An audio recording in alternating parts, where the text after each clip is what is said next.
vous ouvrir, je vais vous ouvrir. Un instant. On y va. De quel appartement êtes-vous? 103. Le 103? Le 103, c'est ça. Vous êtes avec qui? Avec mon fils et mon mari. 6e étage? Oui. Les témoins civils doivent suivre les policiers et filmer leurs actions. Dans cet appartement, une famille, tout ce qu'il y a de plus normal.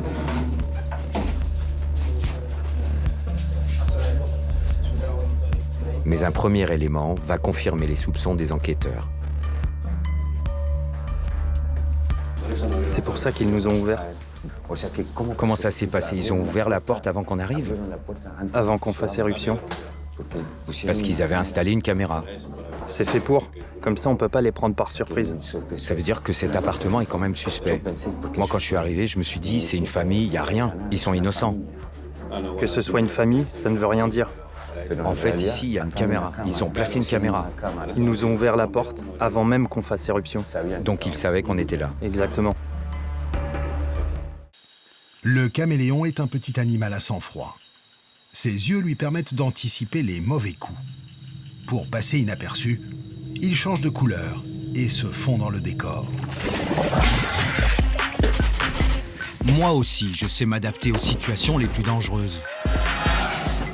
Et je vais plonger dans les zones les plus hostiles de la planète. Je suis Sébastien Pérez Pezzani. Je suis un caméléon.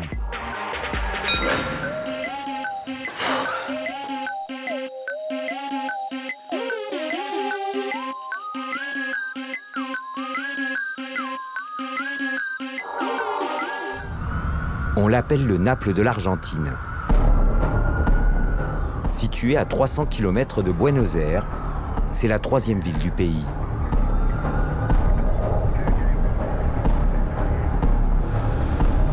Depuis 10 ans, Rosario, en proie à la violence des gangs et du trafic de drogue, est surtout la ville la plus dangereuse d'Argentine.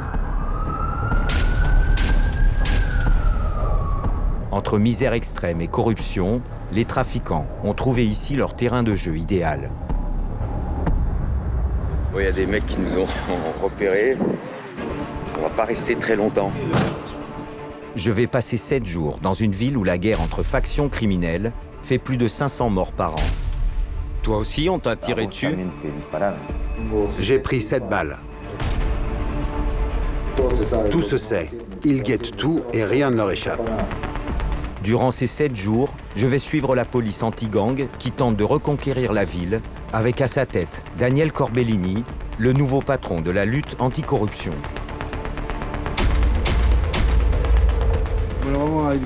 Nous allons réaliser 27 perquisitions. Il se peut qu'on nous attende avec des armes à feu. C'est bon, parfait. Si je prends une balle en dessous, il se passe rien. Une semaine pendant laquelle 145 interventions armées et 53 arrestations seront effectuées. Quand je pose les pieds à Rosario, la police a décidé de harceler les gangs au cœur de leur territoire et de reprendre la main après des années de corruption.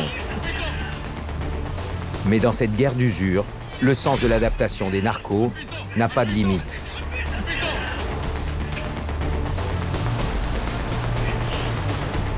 Et ici, ils ont mis une caméra? C'est ça. Ils savaient qu'on venait. Exactement.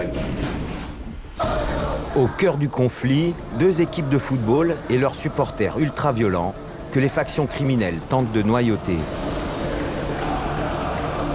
D'un côté, Newell's Old Boys en rouge et noir, et de l'autre, Rosario Central en jaune et bleu.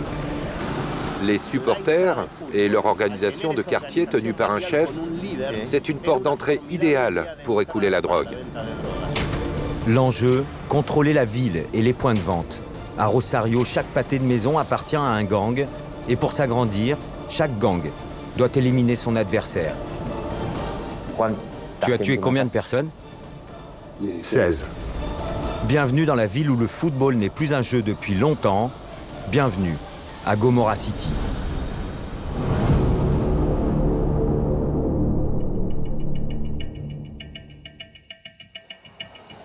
Comment ça va?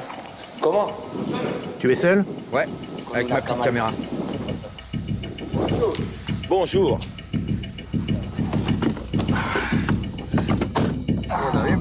Oh, bien. Premier jour, il est 23h. Et déjà un homicide. Il y en aura 17 pendant mon séjour. Comment se dit la police Comment est-ce qu'on appelle la police criminelle ici? Ici, on l'appelle la PDI. Elle se divise en différents services. Un pôle homicide, Homicide, les drogues renseignement, intervention. et contre-espionnage. À Rosario, 95% des meurtres sont liés au trafic de drogue. Là où on va, c'est un bidonville? Oui, c'est un bidonville, mais pas loin du centre, juste là-haut. C'est assez proche du centre, de cette zone. C'est là-bas. C'est là-haut. Oui. Il y a beaucoup d'armes ici? Oui. C'est surtout ça le problème, non? Il y a aussi la drogue. Ah ouais, la drogue et les armes.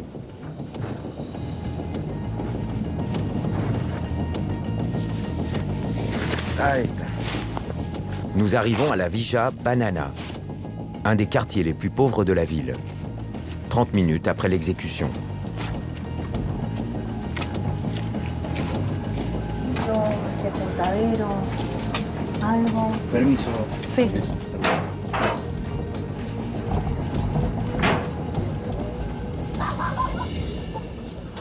Oula, c'est trash, hein. C'est trash. L'homme à terre a une 60aine d'années. Il était propriétaire d'une épicerie de quartier.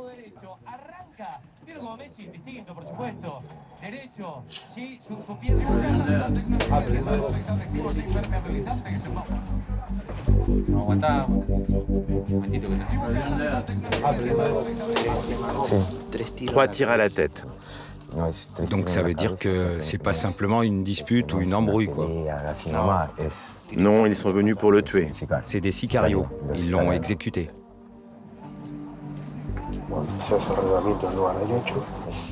On va faire l'état des lieux avec le médecin légiste et les experts balistiques.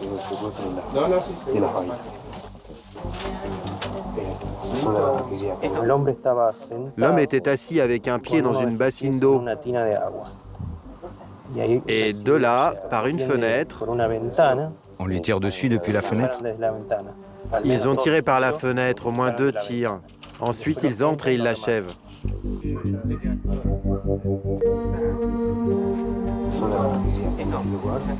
Apparemment, cette personne avait une épicerie. Il vivait seul. On enquête pour savoir s'il avait des problèmes avec les voisins. Il vivait seul? Oui, oui, avec sa fille. Mais la fille, Elle n'est pas là. non. Et elle est où, là, maintenant? Elle travaille.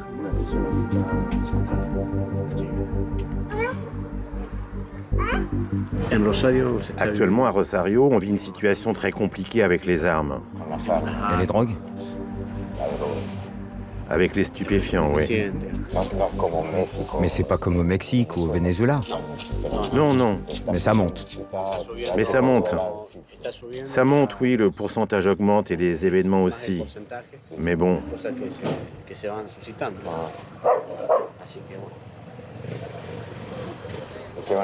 Et maintenant, qu'est-ce que vous allez faire? Comment vous allez vous organiser? Maintenant, on va attendre les résultats de l'enquête, on va parler avec les voisins. Il semblerait qu'il y a plusieurs personnes identifiées qui sont du quartier. Elles portent des armes à feu et s'attaquent au domicile. D'après les témoignages que les policiers vont recueillir, les assassins ont éliminé cet homme pour lui réquisitionner son épicerie. Si le crime a fait un bond gigantesque à Rosario, c'est parce que la ville est devenue l'un des carrefours les plus importants sur la route de la cocaïne. Acheminée depuis la Bolivie et le Pérou, elle est stockée dans les faubourgs de la ville avant de partir vers l'Europe.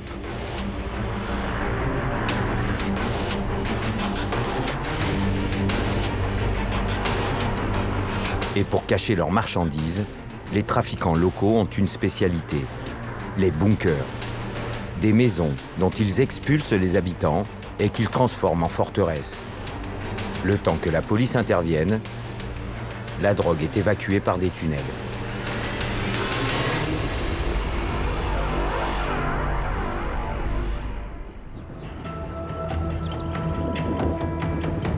La fille de Cristina a été assassinée parce qu'elle refusait de laisser son domicile au gang local. Pour dénoncer la violence, sa mère a obligé la municipalité à construire une plaque commémorative. Vous habitiez où? Là-bas, au fond. Et c'est ici qu'elle a été tuée? Oui, c'est là-bas.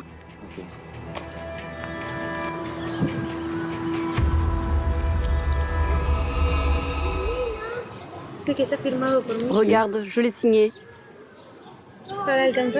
Pour atteindre la paix, il faut se battre pour la justice. Mais un tel hommage en plein territoire narco, ce n'est pas du goût de tout le monde.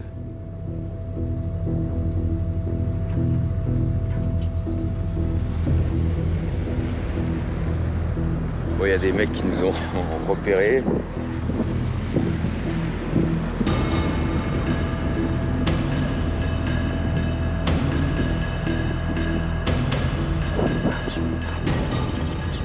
On va pas rester très longtemps.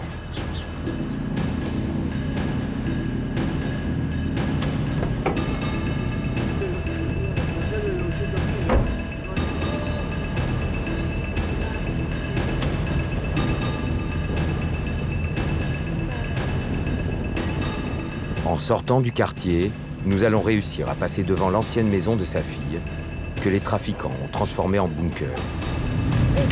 C'est là, c'était la maison de ma fille. Ils ont tout changé? Oui. Ils nous entourent un peu tous, quoi. Ils tournent tous autour avec leur moto. Encore un. En plus, ils ont vu que c'était elle dans la voiture. Les mecs, ils sont un peu. Ils se demandent ce qu'on est en train de faire. Pas du tout.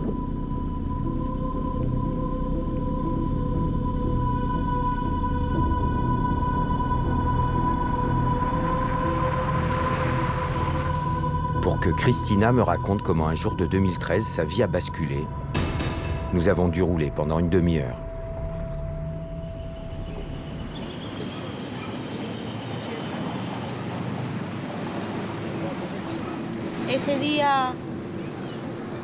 Un dimanche, le 20 janvier, ces enfants qu'on a vus grandir dans le quartier, ils se sont transformés en assassins. Ils ont plongé dans la drogue et ensuite dans la délinquance parce qu'ils volaient pour se droguer.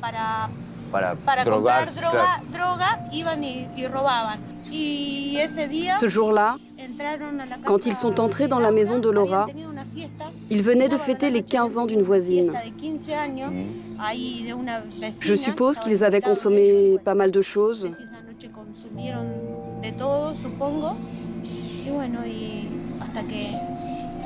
Je pense qu'ils avaient tout planifié parce qu'ils savaient qu'elle vivait seule avec ses 2 enfants. Ils savaient qu'elle était vulnérable, ils en ont profité et ils sont entrés. Ils l'ont torturée. Je pense qu'ils l'ont traînée hors de la salle de bain par les cheveux. Et ils ont commencé à la frapper. Ils avaient un marteau. Ils lui ont cassé tous les doigts de la main et une partie des avant-bras avec le marteau. Ils lui ont broyé les doigts des 2 mains.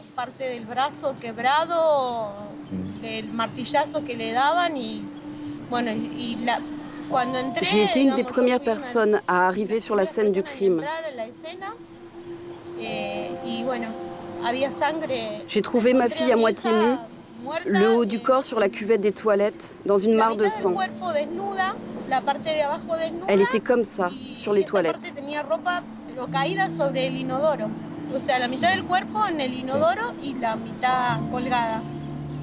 Il y avait du sang partout.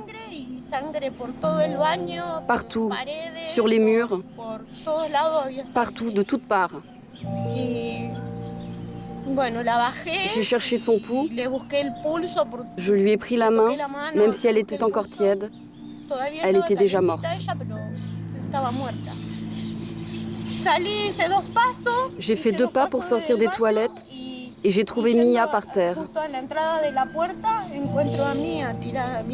Ma petite fille. La fille de Laura.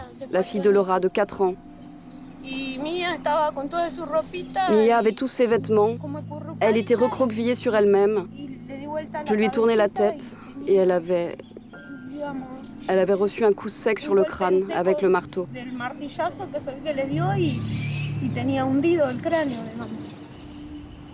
Des histoires comme celle de Cristina, il y en a chaque jour à Rosario. Aujourd'hui, elle vit menacée par les assassins de sa fille et de sa petite fille. Elle se cache dans une maison que le gouvernement a mise à sa disposition.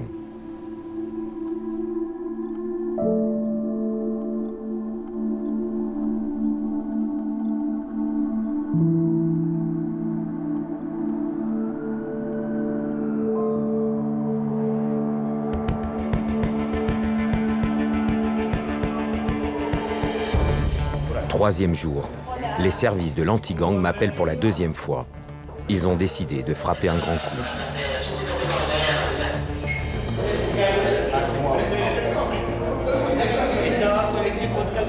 En bas, il y a l'équipe tactique, ceux qui sont chargés de faire éruption dans les domiciles. Ah ok, c'est les premiers à entrer. Oui, c'est ça, à partir des informations que nous leur avons fournies, c'est pour ça que je porte une cagoule. Ah ok, parce que vous travaillez dans la rue constamment. Voilà, on se couvre.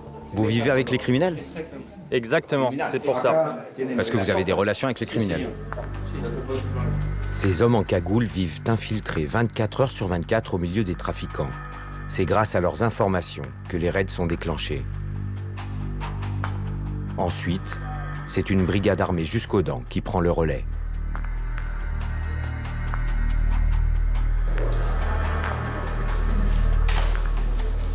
Ici, vous avez tout votre équipement? Oui. On a des gilets, des carabines, des fusils, des pistolets, des mitraillettes. Vous avez les balles aussi? Oui. On est bien équipés.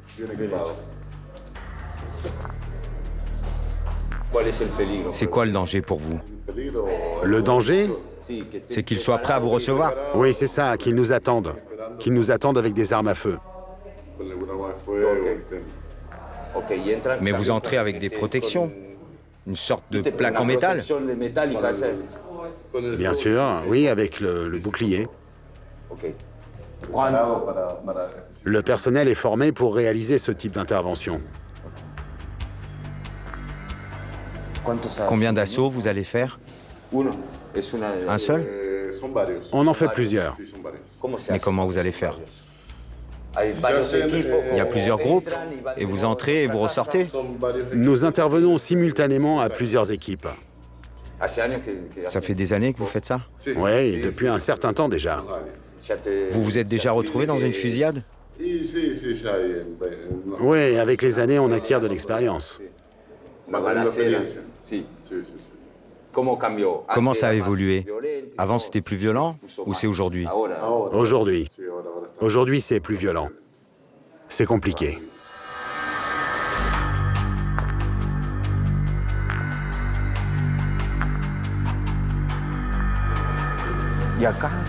Et qui c'est ces gens? Ce sont les témoins qui vont assister à l'assaut. Généralement, nous utilisons 2 témoins pour l'assaut. Ce sont des témoins qui viennent d'un autre quartier et ils ne savent rien de l'affaire. Ce sont des civils qui ont accepté de participer? Oui, ce sont des civils. Ils sont obligés de le faire. C'est un engagement civil, un devoir moral pour nous surveiller pendant la perquisition. Ils vous observent? Exactement, pour voir comment se passe l'intervention. Des civils qui surveillent la police pour que les interventions ne puissent pas être contestées par les criminels. Une procédure unique au monde, mise en place par le patron de l'anti-gang.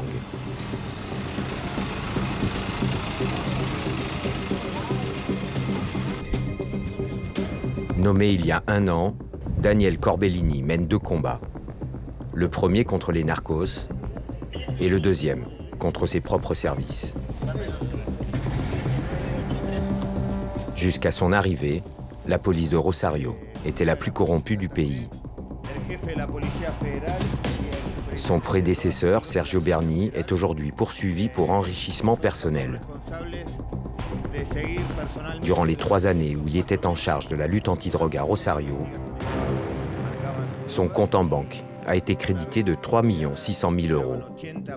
Ça fait beaucoup pour un fonctionnaire.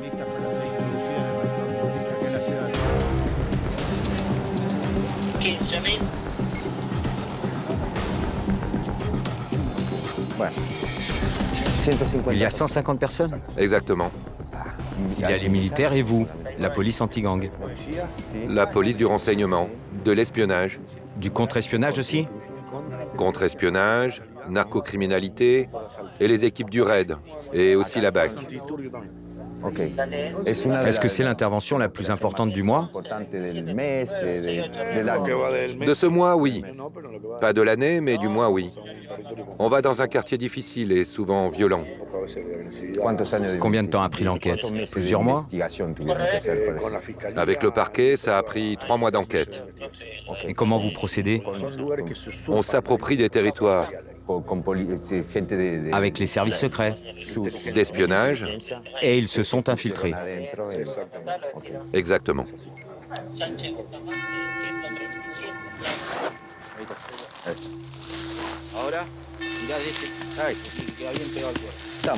C'est bon. C'est bien là. Tout est protégé, les reins, le foie. Ce triangle, on l'appelle le médiastin.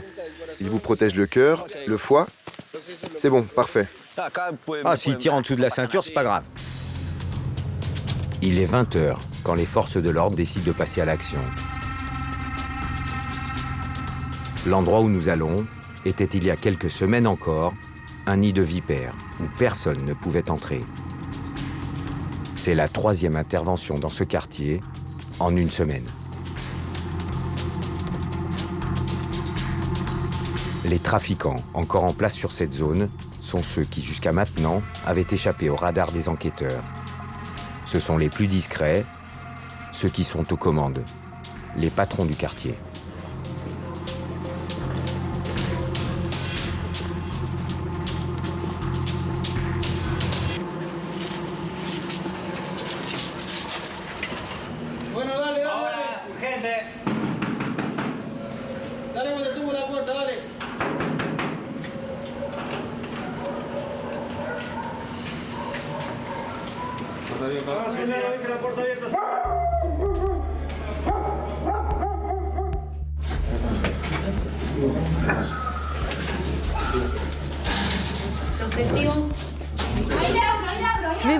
Je vais vous ouvrir. Un instant. On y va. De quel appartement êtes-vous? 103. Le 103? Le 103, c'est ça. Vous êtes avec qui? Avec mon fils et mon mari. 6e étage? Oui. Les témoins civils doivent suivre les policiers et filmer leurs actions. Dans cet appartement, une famille, tout ce qu'il y a de plus normal.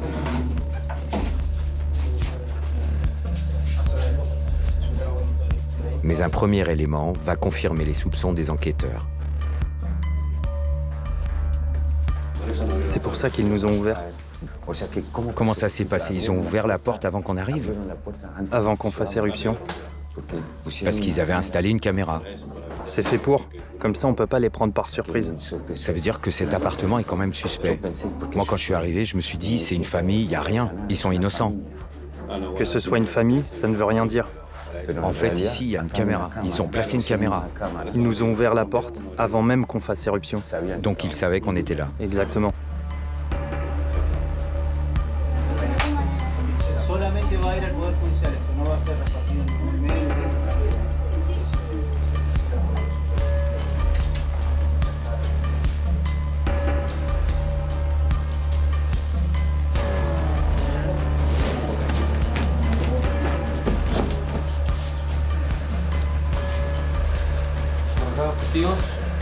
Témoin, s'il vous plaît. Congélateur. Les témoins regardent absolument tout ce que vous faites pour que les gens ne puissent rien dire. Les témoins sont un élément fondamental de l'enquête pour témoigner de l'action de la police.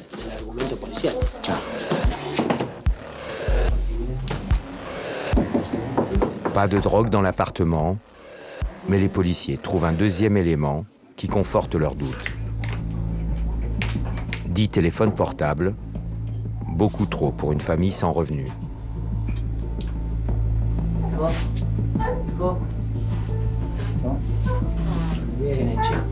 C'est une carte mémoire. Qu'est-ce qu'il y a dans cette carte mémoire?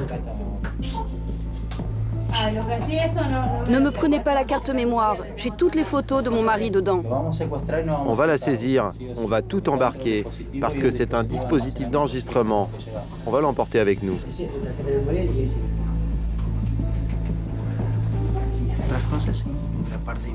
Les éléments informatiques sont très importants pour les enquêtes. Parce que dans les communications, on peut trouver plein d'informations. Mais c'est pas normal qu'ils aient autant de téléphones, c'est quand même bizarre. En fait, ils ont plein de moyens pour communiquer. Ils ont plusieurs téléphones et plein de cartes SIM. Ça veut dire qu'on ne trouve pas forcément de la drogue, mais par contre, on peut trouver des renseignements. Exactement. Mais la personne que vous recherchez n'est pas là? Non, non. Celle qui est citée dans le dossier, elle n'est pas là. Ce soir, personne ne sera embarqué. Seule certitude, l'appartement perquisitionné est bien celui d'une famille narco. Une des têtes du trafic implantée dans le quartier. Désormais, une nouvelle enquête est ouverte. Elle s'attaque à l'étage supérieur de la pyramide.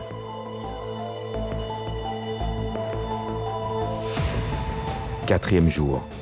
C'est le début d'un énorme procès contre le narcotrafic à Rosario. Sécurité maximale, les prévenus sont classés parmi les personnes les plus dangereuses du pays.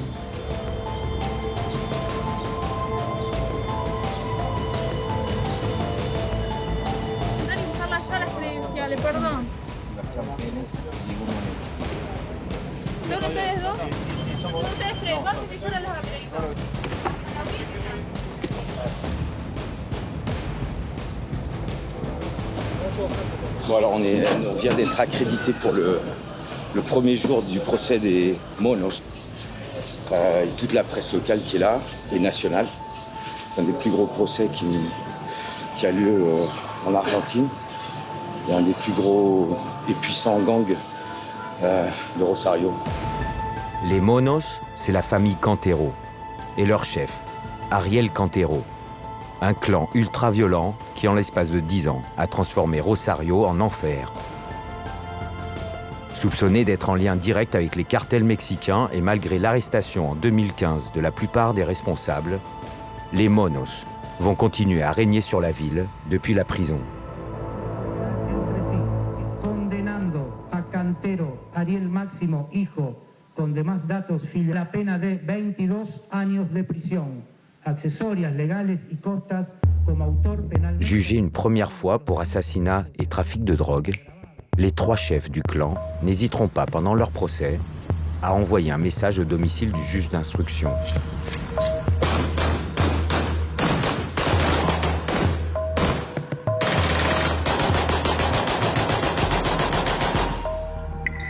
Message qu'ils prendront soin de filmer et de diffuser sur les réseaux sociaux.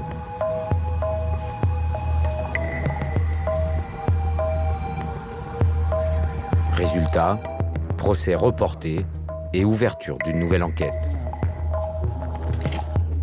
1 an plus tard, les juges ont changé et sur le banc des accusés, celles qui sont devenues les patronnes du trafic à Rosario, les sœurs et les femmes de la famille Cantero.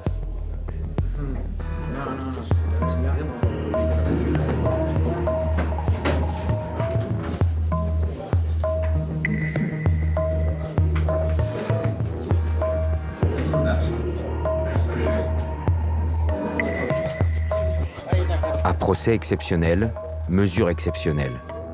Pour des raisons de sécurité, les hommes du clan ne peuvent sortir de prison et sont jugés à distance. Sur les écrans, les 21 dirigeants de la plus grande organisation mafieuse d'Argentine. Instrucción primaria incompleta, casado, comerciante, con domicilio real en Estrella Federal 1978 de Rosario, provincia de Santa Fe. 15. Mais pour les journalistes locaux, pas d'euphorie. À Rosario, le narcotrafic est une entreprise familiale. Si la tête tombe, il y a toujours une femme, une sœur ou un fils pour continuer l'activité.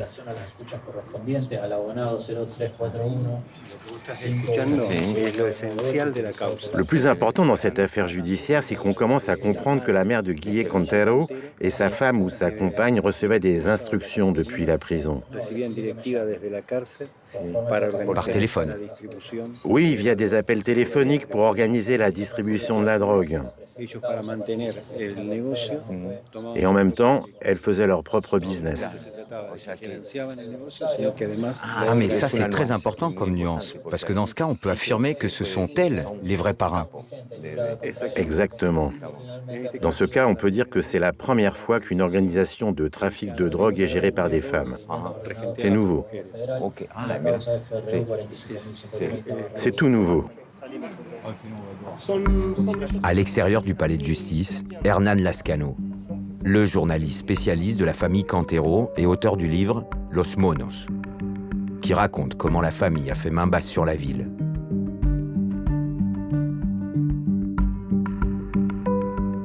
Le jour de la sortie de son ouvrage, les femmes du clan n'ont pas hésité à lui mettre la pression et à le menacer de mort publiquement.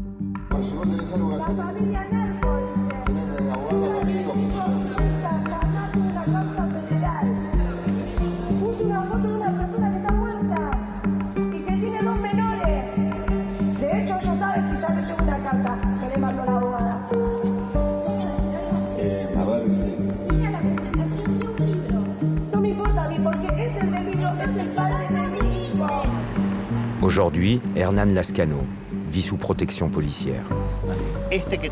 Le procès qui commence aujourd'hui est le premier en 20 ans pour trafic de drogue à l'encontre de la bande des Monos.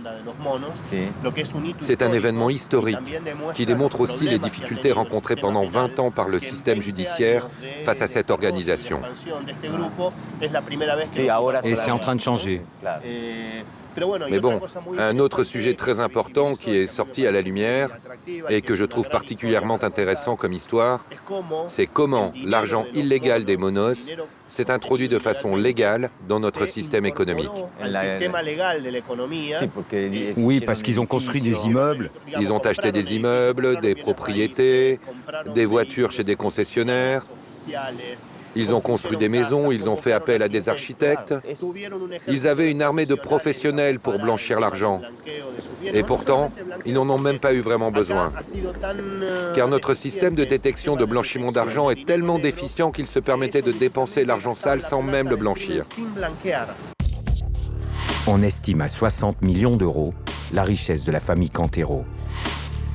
Un pactole constitué en moins de 5 ans avec une devise: contrôler le territoire en éliminant les concurrents. La guerra de bandas por el narcotráfico ya carga 93 vidas. Pero evidentemente la guerra continúa. Tenían capacidad para producir 500 kilos de cocaína por mes. Información de último momento tiene que ver con un tiroteo entre policías y narcos. Una tremenda balacera en el noroeste de la ciudad rosarina.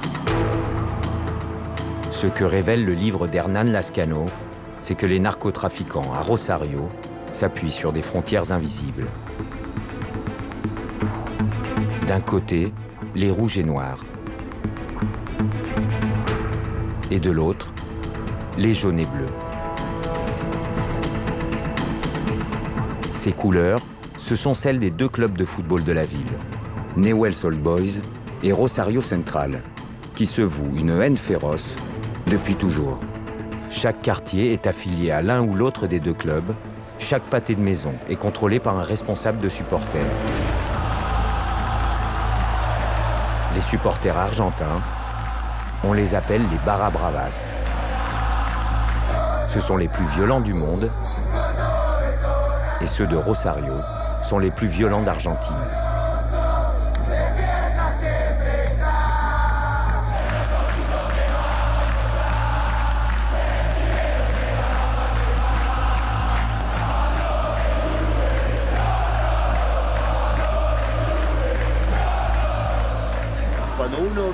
Quand vous observez l'emplacement des supporters dans le stade, leur répartition dans les tribunes correspond aux différents secteurs de quartier ou à différents quartiers de la ville. Chaque quartier a son leader. Les supporters et leur organisation de quartier tenue par un chef, c'est une porte d'entrée idéale pour écouler la drogue. L'objectif des narcos est donc d'appâter ce chef pour ouvrir la distribution et la vente de drogue dans le quartier qu'il représente. Ou alors on change de chef. Ou changer de chef. Si un chef ne veut pas rentrer dans le rang, ils en mettent un autre. Et ils lui font comprendre qu'il doit partir. Exactement. Ce n'est pas toujours facile d'y voir clair. Mais dans l'un des deux grands clubs de Rosario, il y a eu une énorme dispute après la mort violente, l'homicide de l'un des leaders du club de supporters. Roberto Pimpi Caminos a été tué en 2010.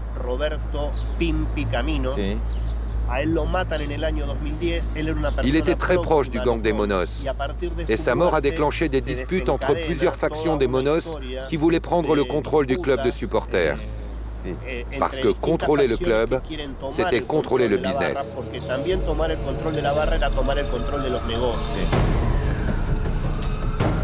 Cinquième jour.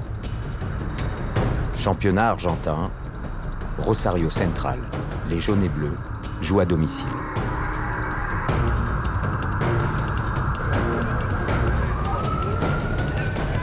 Plus de 60 000 spectateurs sont attendus, et parmi eux, les Barra Bravas. J'avais rendez-vous avec leur chef, Pichín Bracamonte. Mais il y a 2 jours, la police l'a embarqué. Il est interdit de stade.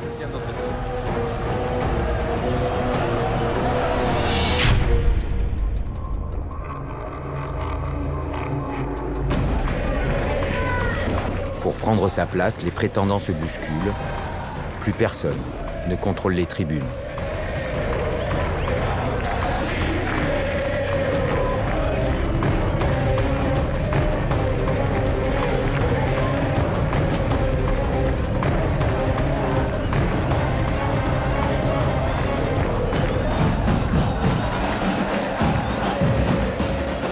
Avec moi, Juan Pablo, supporter et petite frappe locale.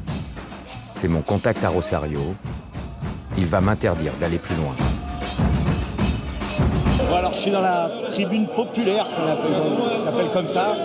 C'est là où il y a les mecs les plus dangereux. Donc je suis venu filmer avec juste mon portable. Et là on est à une période un peu compliquée où leur chef s'est fait arrêter par la police. Il n'a pas le droit d'aller au stade. Et les trafiquants de drogue essayent de reprendre le marché, parce qu'il y a un marché de drogue avec les supporters de foot.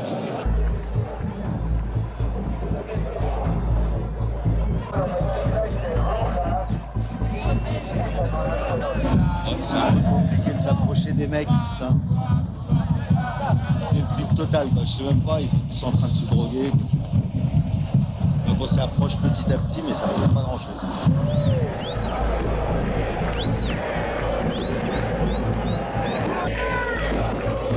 Dans la cohue de fin de match, nous avons croisé un ami de Juan Pablo. Il fait partie du clan des Monos.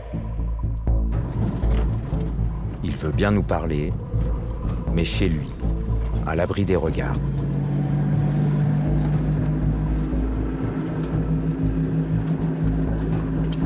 On a rendez-vous avec un sicarios. Le mec est super nerveux, au téléphone on l'a eu, il est super angoissé, parce qu'il a peur d'être reconnu. Et c'est quelqu'un qui est en train d'essayer d'arrêter justement de faire ce travail, voilà, d'assassiner les gens, quoi. Et a priori, comme il essaie d'arrêter, il a un contrat sur sa tête. Voilà. Parce qu'il sait trop de choses. Voilà. L'homme que je vais rencontrer est l'un des plus recherchés de la ville. Je l'appellerai Ernesto.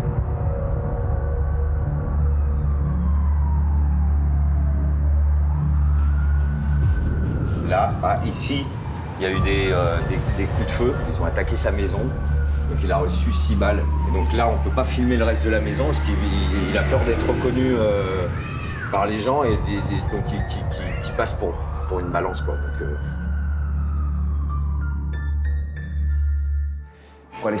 C'est quoi ton travail? Était. D'accord, était. J'étais sicario. Et ça consiste en quoi? C'est quoi ce travail? Je devais supprimer des gens. Ernesto a décidé d'arrêter de tuer. Mais le narcotrafic est une branche un peu spéciale. Si on veut en sortir, on signe son arrêt de mort. Et à toi, on t'a tiré dessus? Oui, plusieurs fois. Combien de fois? J'ai pris 7 balles dans le corps. Une balle m'a coupé l'artère. Et la balle est passée par où? La balle est ressortie de l'autre côté, derrière. Et là, on m'a opéré. Un tir a touché un nerf près de la colonne. T'es resté combien de temps à l'hôpital? Au lit, 14 jours. Et en fauteuil, 6 mois. 6 mois. Mais t'as failli mourir parce que l'artère, c'est dangereux. Ça m'a donné le temps de réfléchir. Pour essayer d'avoir une vie tranquille, en paix, une vie normale. Mais pour ça, il faut que je m'en aille d'ici. Comment ça s'est passé la première fois? Autodéfense. J'étais chez des potes, dans un bidonville. Et ils ont commencé à tirer sur la maison. Il y avait un flingue sur la table. Et les gens qui étaient avec moi avaient peur, ils ne voulaient pas sortir. Moi, j'ai pris le flingue, je suis sorti par la porte de derrière, on m'a tiré dessus et j'ai riposté. Et je l'ai eu. Après ça, j'ai été arrêté. Et dans mon quartier, tout le monde a su qui j'étais. Alors ils sont venus me proposer du travail. C'est comme ça que ça a commencé. Ça veut dire que tout se sait dans le quartier. Oui, tout se sait, ils guettent tout et rien ne leur échappe. Tu avais quel âge quand t'as commencé? 17 ans. À l'époque, tu réalisais pas le danger? C'était la seule chose qu'on savait faire pour gagner notre vie. C'est difficile de mener une vie pareille? C'est horrible. C'est beaucoup de stress, non? On n'est jamais tranquille, on n'est jamais en paix. Tous ces gens que j'ai tués ont une famille. Et le pire, c'est qu'on fait ça pour de l'argent. Parce que les gens d'en bas qui grandissent dans la misère, ils n'ont rien. Ils n'ont pas les moyens de gagner leur vie. Tu as tué combien de personnes?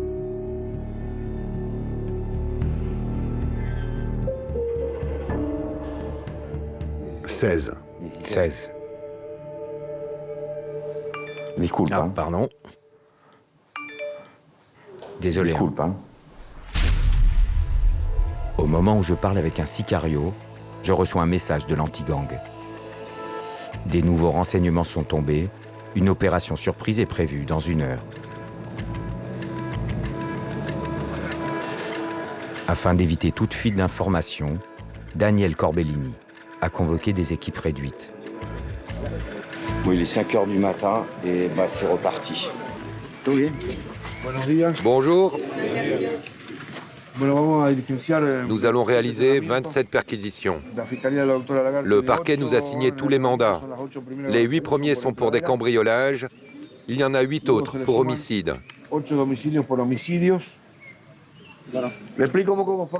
Je vous explique comment on va procéder.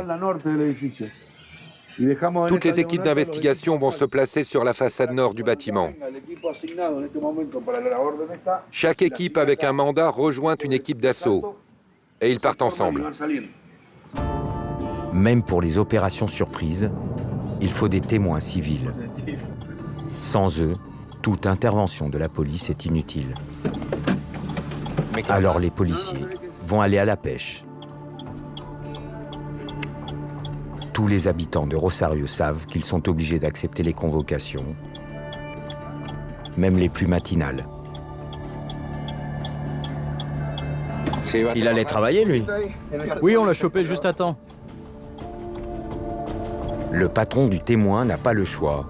Il doit laisser partir son employé avec l'anti-gang. Hola. Là. Bonjour. Bien.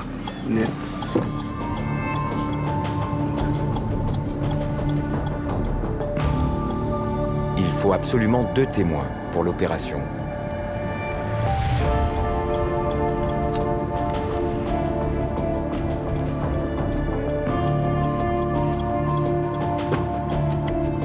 Et voilà le deuxième.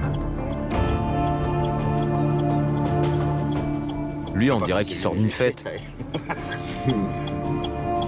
Pas de chance pour lui. Il est sorti au mauvais moment.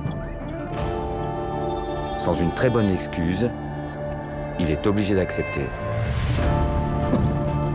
Et le policier va le lui rappeler.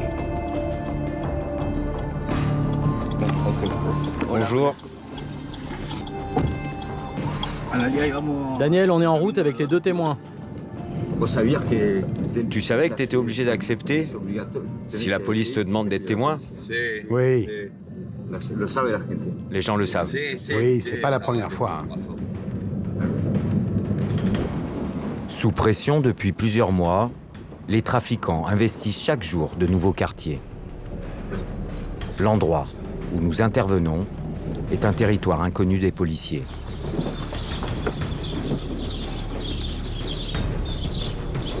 Pendant 20 minutes, la brigade d'intervention va évaluer les risques. Avant de lancer simultanément 18 assauts dans 18 maisons différentes.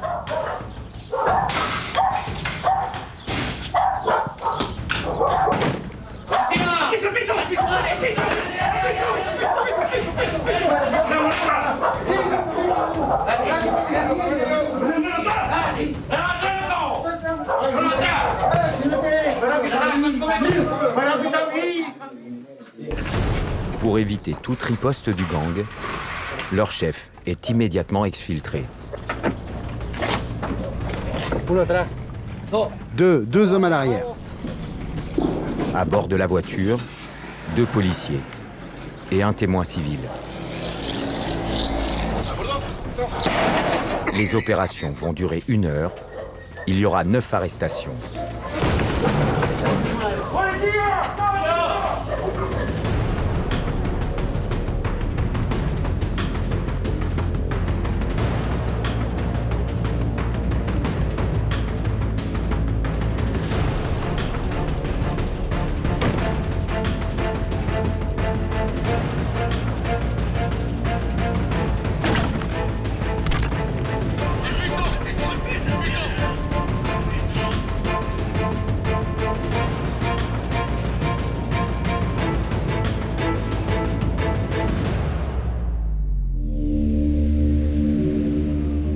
Nous sommes à 1 heure de Rosario.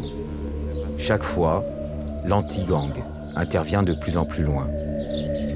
La pression exercée par les forces spéciales sur le narcotrafic ne fait que déplacer le problème. Et à chaque fois, les mêmes images. Des habitants en perte de repères dans des quartiers pauvres où la vie ne vaut plus rien.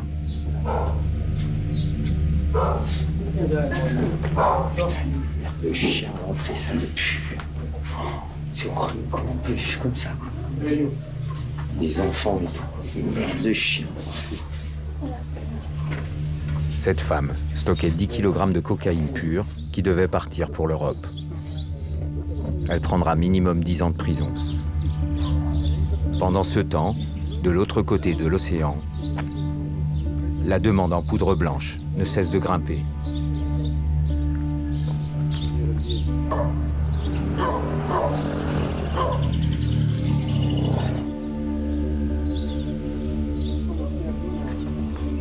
Ça fait 6 mois que je suis parti de Rosario. Daniel Corbellini est toujours à la tête de la PDI. Il tente chaque jour de freiner le trafic. Ernesto est parti de la ville. Je n'ai aucune nouvelle de lui.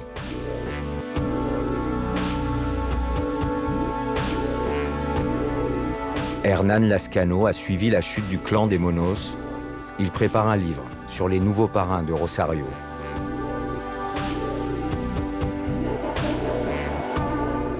Cristina a monté une association d'aide aux familles endeuillées. Le nom de l'association, Rosario Sangra. Rosario saigne.